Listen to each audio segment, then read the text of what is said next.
I definitely think overall there will be less pressure going into this fight with Vince. However, I still think every fight there is a certain level of pressure that comes with it, because they always say your next fight is your biggest fight. There's different sort of pressures. It's not pressures like, oh, your contract's on the line and everything like that, you're coming on your first loss, but there's a underlying pressure of, all right, you've got to go out and perform against a guy like this. And the tunes are sorted. It's just Kedema for 2 hours straight. Just all you need, techno and Jiu Jitsu. I was doing 18 till 22, 4 years working nights, 3-4 nights a week, training the exact same way I am now, but now I get 8 hours sleep. I feel pretty good doing it. So like, come May 2nd in Perth, the Saturday night, there's gonna be a brand new and improved Colby Thicknesse to come for that 100K performance bonus, if not at least a 25K finish bonus on the feet.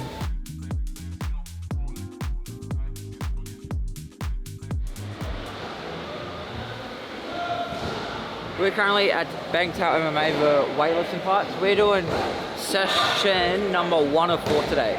So I've got my S&C coaches back home, Chris Jaffrey and my physio Mick Baines, and they pretty much program all my stuff from an app they've got, and they pretty much tell me what to lift, how fast to lift it, and how much weight should go on when I'm lifting it. And they pretty much take all the guesswork out, and I've just got to wake up and do the damn thing. We are 3 weeks and 2 days into fight camp. So I fight May 2nd. I go back home Friday night from Bangtao. I did my first 4 weeks here. 2 weeks at home, fly over to Perth, and it's been very incredible to be here. Realistically, I'm probably feeling like I've already done like a 6-week camp based on like my strength levels, my fitness levels, even my weight and everything like that. I'm pretty much at like the end part of where I normally am back home. So it's been fantastic to be here. And now I've pretty much still got another almost full 3 weeks to continue to build on from this. So I'm very excited to come May 2nd and sort of show everyone what I've been working on. I definitely think overall there will be less pressure going into this fight with Vince. However, I still think every fight there is a certain level of pressure that comes with it, because they always say your next fight is your biggest fight.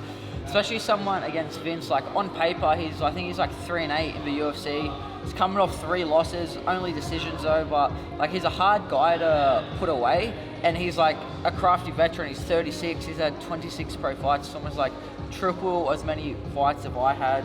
So there's different sort of pressures. It's not pressures like, oh, your contract's on the line and everything like that, you're coming off your first loss, but there's a underlying pressure of, all right, you've got to go out and perform against a guy like this, who you can make it hard to look good against. Even his last fight against Paul Rosas, he managed to get him in some sneaky subs. Obviously he didn't finish him then, but he's still dangerous throughout the whole 15 minutes. So it's a good fight for me. I'm just gonna have to sort of mind my P's and Q's and just not let the sort of what on paper says, and just sort of go out there and fight my own fight, and just be very mindful of what he's going to try and do out there to me. I'm just going to have to implement my game plan, which we've got a good game plan coming into this, and just basically, if I'm being real, it's probably the first fight where I'm not too overly complicated with it. Like, I'm just going to go out there and go straight at him and just fight my fight, and sort of, I know what he's going to throw back, and I think I've got all the right answers for him. That was tough. It's funny because go back 2 minutes ago on this video and 2 hours ago in real life, and I was saying how good I felt and how fit I felt, and then you have sessions like that and you're like, why do I do this sport sometimes? It was one of them ones. It was good. It was really good rounds. It was 2-3 kickboxing. I did the first one with Brad, then with Nico, so you got legit 2 well champion kickboxers sparring, and then I had my 3-5 MMA rounds, which was with Brad, Nico, and then Oscar, all like big lightweights and above for my rounds. So obviously I can say like I do prefer my grappling in some of the sparring situations, so trying to grapple these boys can get you pretty tired pretty quick, especially after our S&C session. But then we did the 2 5-minute MMA grappling rounds, which was more sort of my forte, and that was good. So all up it was like 35 minutes of like hard specific work, exactly what you want. Now I'm off to teach for Jiu Jitsu class from 10 to 11. Got an hour of pads after that, 11 to 12. Get some good beautiful food in me from a ringside cafe. Chicken breast, undefeated here, best chicken breast I've ever had in my life. It's pretty much all I've been eating, hence why I'm so skinny so far out from a fight, but it tastes so good you don't even know that it's healthy for you. And then back this afternoon upstairs in the beautiful aircon for some 4 o'clock drilling with world-class coach and fighter Brad Riddell. So no complaints here, and it is currently only 9:56 in the morning and we're getting after it. the tunes are sorted. It's just ketama for 2 hours straight. Just all you need, techno and jiu-jitsu. It's a perfect combo. I can speak one language and one language only, and that's English. And I speak English very poorly. However, martial arts, especially jiu-jitsu, is a universal language. So I can have people from any walks of life come into this class. I can show them a technique, and hopefully after they take one of my classes for an hour, they've left a better martial artist with 1 or 2 techniques, or even maybe a certain concept that they haven't been shown before that can be very applicable to the game. And I think it's like the sharing and the exchanging of knowledge. Like, as much as I've had the privilege to teach here for 3 weeks, I've also had the privilege to learn. Like, there's been so many times I've shown a move and then someone in this class, I'm like, oh yeah, that's awesome, but I actually do it this way, and they change the concept or the technique a little bit for me, and it changes even the way I look at it or the way I can teach it. So I think it's just that constant learning. It's almost like give and a receive sort of thing, and there's like no egos or anything like this, and I think that's what I really just like about the teaching aspect. Is there's probably so many different nationalities in here. Not everybody here can speak English. Some of them can't even speak a word of English, but by the end of the day, they're still going to get a couple of things that I can show someone, which is quite nice, because besides fighting, I'm not good at a lot, but if there's something I'm good at and I can share it with people, it obviously means I'm doing something well. This is a size small, by the way, and like, this normally happens on fight week. My clothes start falling off me about 4 weeks in Bangtao, and yeah. This is not good. I try and get like a good 3 to 4 hours of training in a day. Like, most people probably see this and think, wow, that's extreme, but I'm 26 now. I pretty much, I didn't leave school. Like, I finished school, barely, at 18, and ever since then it was like 2-3 times a day, 6 days a week. And like, I used to work security. I was a security guard before I made UFC, so I was working nights, Wednesday, Thursday, Friday, Saturday night, and I'd do any like club doors. So I'm doing shifts sometimes start at 7 p.m. at night. I don't finish till 5 a.m. in the morning. 2 hours sleep, go train 4 hours that day, morning session at night. So like, for me to have a hectic schedule as I do now, with all the big sessions back to back and that, like, it's hard. But like, I was doing 18 till 22, 4 years working nights, 3-4 nights a week, training the exact same way I am now, but now I get 8 hours sleep. I feel pretty good doing it. So like, it's hard. I wouldn't say if you're starting out to dive into this, but like, when you go through like all the shit I have to go through to get here, work-wise, training-wise and that, like, this is pretty easy. I can just go home and eat and sleep until I've got to train again. So I may as well jam-pack my days out with it. 2 legs. Yeah, same again. Right hand, left hook. Good, right hand roll. Good. Right hand roll. Good. One more time. Jab. Roll. Right. Step. Shot. Step.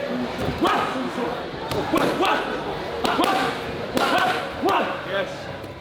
Let's go like that. So, we just finished up some pads with JP, which was really good. Just focused on sitting on my punches. I tend to have a tendency and a habit in a lot of my fights where I'm very much like movement based, and because I'm fit, I can get away with it, but still, it's not like optimal to try and sit on my shots and my striking. So this whole time since I've got to Bangtao, I've had a lot of good feedback from Brad, Nico, JP, a lot of the good strikers here, and they've all said, even Sylvaus, they've all said the exact same thing to me. It's like, I've got all the right ideas, it's just I'm trying to do too much with it. So it's almost like simpler, what's that word, simplify? I've trained a lot, guys. Sorry my English isn't the best. I told you I speak mixed martial art. Make my game more simple for the striking, so I can just sit on my shots and start to land some damage. Because obviously I think Vince trains at Syndicate, so Marab trains there as well. So they already got good footage on me from the Takoria fight. Marab was there obviously, and then watching my last fight. But like, I always say, if you watch my last fight, like, good luck to you. I was a different fighter. I just didn't really show up that night, to be honest, and I still got the job done. So come May 2nd in Perth, Saturday night, there's going to be a brand new and improved Colby Thicknesse to come for that 100k performance bonus, if not at least a 25k finish bonus on the feet. I'll show you. Where's Nundim? What we'll do, I'll get my gear out. Where's the cat food? This is how I get rid of stuff off my gear. Dry it in the sun first, and then take it to the washing. Also makes it cheaper because it's not as heavy when it's dry. I got this sports psych, so I actually started talking to him for a different reason, which wasn't sports psych, but then it developed into sports psych, and now it's just a very good sort of way to like check in, because like since I've been here, there's been so much happening. And it's good to like refresh with him every 2 weeks. And he's like, all right, so last time we spoke was X, Y, and Z. How's this clocking in now? I'm like, oh yeah, I forgot about every single thing we spoke about because life's been so hectic. So it's a good way to just talk about it. Then if you've got any like doubts or is everything nerves going to a fight, it's a very good way to just manage it. And it always feels like I can just empty my brain to him and just blabble on, and he just tells me things, and then I listen to him, and it's sort of like, oh, I don't have to worry about it anymore. It's very practical. If there's a young athlete out there, I do reckon definitely, as much as you invest in your physical training, invest in your mental training as well. I'm such a boomer with technology. Hey mate. Hey mate, how are you? I'm good. Have you got me all good? I can hear you. Alright, perfect. Perfect. What's going on? I'm tired. It's been a big day already. It's been a big day. Big day for the right reasons by the sound. Yeah, we're filming a day in the life too, so it's actually pretty cool. Okay. Yeah. Alright, nice.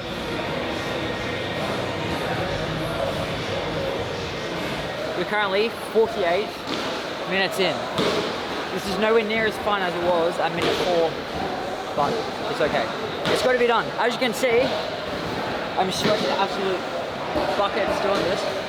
And like I said before, some people are probably thinking, oh, why do you do this stuff so far out from the fight and that? And like, one, it's how I like to cut weight is good. And two, I think I had an option this afternoon where I could have taken the elbow off. I already did my 3 sessions for the day. I could have done a hard sparring session, which probably wouldn't have been too good considering how my body feels for a Tuesday. Or 3, I could suck it up, do something which is going to hurt, but it's not going to over necessarily like cook or fatigue me. And I think that's what it's all about. So when I finish up this in 11 minutes, I'll get off, have my shower. I'm going to feel a hell of a lot better making this decision than if I would have just taken the elbow off and rested, or done a sparring class when you're already half cooked and then some injuries happen, you have bad performance get in your head. So I think it's always just sort of finding a way to do something. Like realistically, I've only burnt like 250 calories in 50 minutes. So I was like, it's probably zone 2. Sweatsuit probably makes it like zone 4. But then again, it's just like getting used to being uncomfortable. Like I go home, have a good meal, rehydrate, and then get back after it tomorrow morning. So I don't know. Some people probably look at this and think it's probably not the smartest idea, but I think them people are just pussies.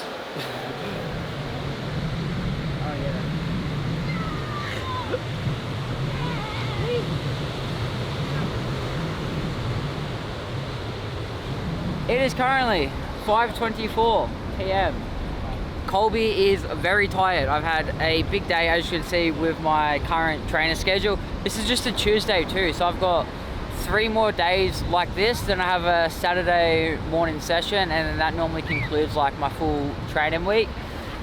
I hope you've enjoyed what you've seen of the day. If anyone wanted to come to Bangtao, the first thing I would say is definitely do it.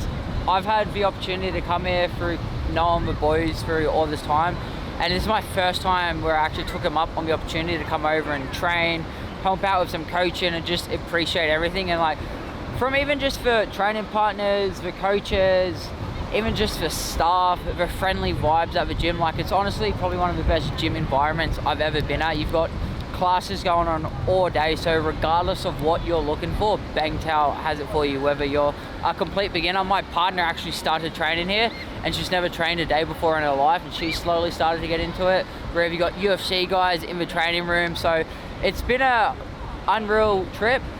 This is going to come out on fight week, so in about 2 more weeks this is when this will drop, and I'll be in the midst of probably halfway through cut and rate, ready to punch on with Vince.